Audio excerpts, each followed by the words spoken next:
ಸುಮಾರು 75 ಕೋಟಿ ಅನುದಾನವನ್ನು ಕೊಟ್ಟಿದ್ದಾರೆ. ಆ 75 ಕೋಟಿ ಅನುದಾನ ಯಾರು ಪ್ರಾಮಾಣಿಕವಾಗಿ ಈ ಕೆಲಸ ಮಾಡ್ತಾ ಇದ್ದಾರೆ, ಒಬ್ಬೊಬ್ಬರಿಗೆ 5-5 ಕೋಟಿ ಕೆಲಸ ಕೊಡುವ ಮುಖಾಂತರ ಆ 75 ಕೋಟಿ ಹಣವನ್ನ ನಮ್ಮ ಲೀಡ್ಗಳಿಗೆ ಕೊಡ್ತಕ್ಕಂಥ ತೀರ್ಮಾನವನ್ನು ಕೂಡ ನಾನು ಕೂಡ ಮಾಡಿದ್ದೇನೆ. ಎಲ್ಲರೂ ಕೇಳ್ತಾ ಇರ್ತಾರೆ, ನಿಮ್ಗೆಲ್ಲ ಓಡಾಡ್ತಾ ಇದ್ದೇವೆ, ಕೆಲಸ ಮಾಡ್ತೇವೆ, ಈ ಕ್ಷೇತ್ರದಲ್ಲಿ ಕೆಲಸ ಮಾಡ್ತಕ್ಕಂಥ ಅನುಕೂಲವನ್ನು ಮಾಡಿಕೊಡಿ ಅಂತೇಳಿ. ಯಾವ ಕಾಂಟ್ರಾಕ್ಟ್ಗೂ ಕೊಡಬಾರ್ದು ಅಂತಕ್ಕಂಥದ್ದನ್ನ ನಾನು ಡಿಸೈಡ್ ಮಾಡಿದ್ದೇನೆ. ಇವತ್ತು ಕಾವೇರಿಯ 5ನೇ ಸ್ಟೇಜ್ ಈ ನನ್ನ ಕ್ಷೇತ್ರದಲ್ಲಿ ಆಲ್ಟರ್ನೇಟಿವ್ಸ್ ನೀರು ಕೊಡಬೇಕು ಅಂತಕ್ಕಂಥ ತೀರ್ಮಾನವನ್ನು ಮಾಡಿ ಕುಡಿಯೋ ನೀರಿನ ಶಾಶ್ವತ ಪರಿಹಾರ ಮಾಡಬೇಕು ಅಂತಕ್ಕಂಥ ಹೋರಾಟ ಇವತ್ತು ವಾರಕ್ಕೆ 1 ಸಾರಿ ಇತ್ತಿತ್ತು, ವಾರಕ್ಕೆ 2 ಸಾರಿ ಆಯಿತು. ಈಗ ಆಲ್ಟರ್ನೇಟಿವ್ಸ್ ಪ್ರತಿ ದಿವಸ ಆಲ್ಟರ್ನೇಟಿವ್ಗೆ ಕಾವೇರಿ ನೀರನ್ನು ಕೊಡಬೇಕು ಅಂತಕ್ಕಂಥ ಐತಿಹಾಸಿಕ ತೀರ್ಮಾನವನ್ನು ಕೂಡ ನಮ್ಮ ಕ್ಷೇತ್ರದಲ್ಲಿ ಕಾವೇರಿ 5th ಸ್ಟೇಜ್ಗೆ ಮಾಡಿರ್ತಕ್ಕಂಥದ್ದು.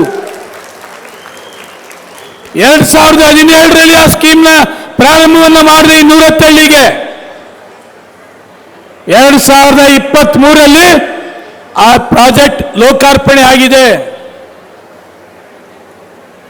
ಇನ್ನು ಶಾಶ್ವತ ಕುಡಿಯುವ ನೀರಿನ ಯೋಜನೆಯನ್ನ ಮಾಡಬೇಕು ಅಂತಕ್ಕಂಥದ್ದನ್ನ ಎಲ್ಲೆಲ್ಲಿ ಅಡಚಣೆ ಆಗ್ತಾ ಇದೆ ಅಲ್ಲೆಲ್ಲ ಕೂಡ ಮಾಡ್ತಕ್ಕಂಥದ್ದಕ್ಕೆ ಪ್ರಾಮಾಣಿಕ ಪ್ರಯತ್ನ ಕೂಡ ಮಾಡ್ತಾ ಇದ್ದೇನೆ.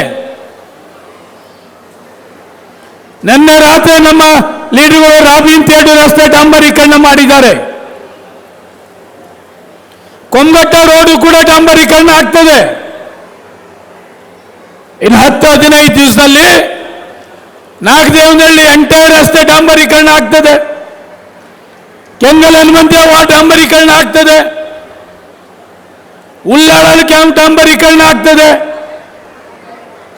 ನಾಗದೇವನಹಳ್ಳಿ ಡಾಂಬರೀಕರಣ ಆಗ್ತದೆ. ಎಂಟೈರ್ 12 ವಾರ್ಡ್ಗೂ ಕೂಡ ಸರ್ಕಾರದಿಂದ ಅನುದಾನ ತಂದಿದ್ದೇವೆ.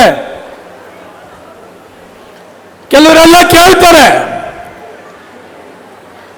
ಆದರೆ ನಿಮ್ಮ ಮುಂದೆ ಇವತ್ತು ಸತ್ಯ ಹೇಳ್ತೇನೆ.